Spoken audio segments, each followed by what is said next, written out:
Three soulless, dead-eyed creatures do battle this week as the monster from Cloverfield takes on Godzilla versus Matthew Broderick.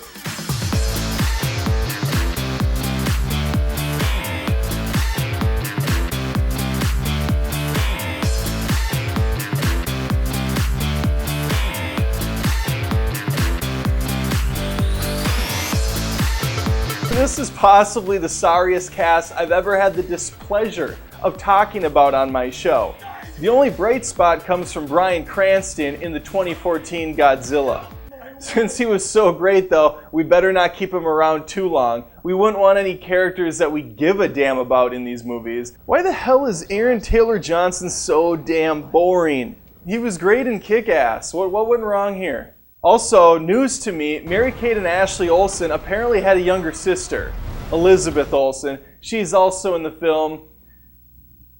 She's a nurse. That's as much as I will say about her, because that's as much as I got from her. Ken Watanabe, who's usually fantastic in roles like in Inception, is wasted here. He's a scientist whose sole purpose is to just keep saying Godzilla over and over again. He does nail that, I'll give him that much. Equally as unimpressive is the cast of 98's Godzilla. Matthew, I have one good movie, Broderick, takes lead here. But saying he's the weakest person here would be a disservice to the actress Maria Pitillo, who plays Audrey. Supporting characters are the highlights, with Jean Reno and Hank Azaria picking up the dead weight. Now, if you thought our leads were pretty piss poor so far, let me introduce you to Cloverfield, or reintroduce you. What we have here is a D-list of pretty faces, with, I guess, the most recognizable one being Lizzie Kaplan from Mean Girls. Ironically, the most charismatic guy in the cast is the one that's behind the camera for the majority of the film. Hudson, HUD for short, gives us some great commentary during the movie. He gives us some good one-liners as well. Now I know what you're thinking. Oh great, this is another episode where Adam goes on a bitch fest for 7 or 8 minutes because he hates movies. False. Godzilla 2014 gets some things right and a lot of things wrong. It's a damn shame Cranston and Godzilla were marketed so much, considering both of them are in it for about 20 minutes each. Godzilla actually doesn't stroll into the picture until the final act. Flicks a cigarette, pops out of the ocean. He's ready to go. I'm ready to go, he says. It's his voice. The first act was really engaging, and I liked the build-up they were going for. But once Cranston was out of the picture, I had a really bad feeling in my tummy. And no, it wasn't the $6 nachos, it was something else. Like I said, Godzilla shows up real late. We get a string of cock teases, some arms, a tail, just different body parts flinging here and there, but no real final form of Godzilla till that final 15-minute showdown. What an awesome showdown it is, though. I'm not even sure where to start with 98's Godzilla. I remember thinking as a kid 15 years ago, this story's really stupid. A large amount of the film is spent just trying to get Godzilla to stop hiding. Seriously, we lose this like 4 times. How is a skyscraper-sized creature so easy to lose? Towards the end of the film, we come to realize Godzilla is asexual. He's able to reproduce the little ones on his own. Naturally, the perfect nest is at Madison Square Garden, and it's also the perfect place to do a cross between Home Alone and Jurassic Park, complete with raptor-sized lizards slipping on gumballs. But the final shot where he keels over on the bridge and his heart's beating, echoing through the city, it's actually really emotional. I didn't expect to get so attached to him. Oh, God. Okay. Cloverfield has virtually no story. Wait, I think that's a benefit for it. I think it works extremely well in its favor. I loved having to piece things together with our protagonists, wondering what the big mystery was, how it came to be, where it would show up next. It was really cool seeing news footage on the TVs, in the backgrounds, and hearing in on conversations from passerbys. Unfortunately, this approach works well the first time, but not on repeat viewings. I actually tossed myself into one of these conversational scenes to spice things up a bit. Camden, if you want to bring that up now. Did you guys see that? Probably to get away from your shitty acting, right? Right? Adam Olinger. Movie Feuds. No? Okay.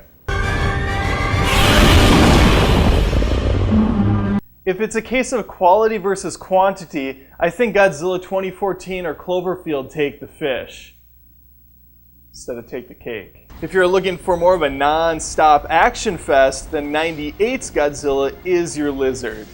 T-Rex, alien, what are you? 2014 does the classic Jaws buildup by giving us teases of Godzilla before the big final reveal. In his place, we see the Mutos doing the majority of the damage. I would have preferred to see more of the big guy though. The creatures all look really cool. However, I never felt that sense of urgency, of fear, of danger. And that's mainly because our humans are such cardboard boxes. 98 has a lot of variety in its approach. We have jet attacks, tank attacks, car chases, raptor rumbles, and a whole lot more. There's some really fantastic shots leading up to the big reveal too. Claw marks on the sides of ships, the giant footprint, a la Jurassic Park again, and the classic slow rise from the depths of the ocean hold up really nicely. One could say Cloverfield goes for a more gritty, grounded realism. The events are all from the viewpoint of our stupid teenagers. Statue heads roll, helicopters crash, bridges collapse, and our Cloverfield friend is seen mainly from aerial chopper footage. And one of the final shots of my boy Hud getting picked up and ripped in half by the Cloverfield monster. There are also some pretty cool Easter eggs sprinkled throughout, such as one that you see in the last clip of the movie. You can spot it in the background of our two lovebirds over at Coney Island. It's like a vessel or a ship falling down into the ocean, makes a nice little splash. That's the kind of shit I eat up. I munch on that. Nom, nom, nom, nom, nom.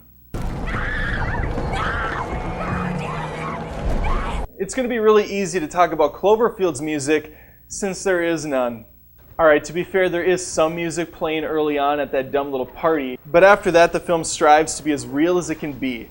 This once again is a neat approach, but a tough one to come back to, as the lack of music, interesting characters, and overall plot leave it pretty empty on a second go-round. Alexander Desplat, I'm sure I butchered that to all hell, composed the score for Godzilla 2014, and he knocked it out of the park. The music for me was most notable during the first act of the film, when we were on Bryan Cranston and his wife's struggle. Why did they kill him? He was the only interesting guy in the film. You don't kill Bryan Cranston, I'm sorry. What were they thinking going in here? What were they thinking? Then they have the audacity to sideline his ass and bring up his stupid son 15 years later. We established a story for Cranston. We established a motive. Anyway, what's left? Oh yes, 98's music. There was a great score composed for this mess of a movie, but really, anyone who's anyone takes one thing away and one thing only, and that's Sean P. Diddy Puff Daddy Combs' masterpiece, Come With Me. To me, there's an easy winner here, and that's Cloverfield. I know, shocking. However, I understand it has plenty of weaknesses, and the found footage style is certainly not for everyone. But if I have to watch piss poor acting and extremely dumb decision-making skills, I'm going to watch the film that's an hour and a half long. I mean, that's really what it comes down to here. I'm not a Godzilla guru, and I'm sure there's plenty more to talk about. Use the comments and subscribe if you like monster movies. That's really what clicking the subscribe button does. It tells me that you like monster films. So it'd be a disservice to Godzilla if you didn't. More than just reviews, this is Movie Feuds. Seriously, how do you kill off Heisenberg? He's the one that knocks. You should remember his name. Other things from Breaking Bad.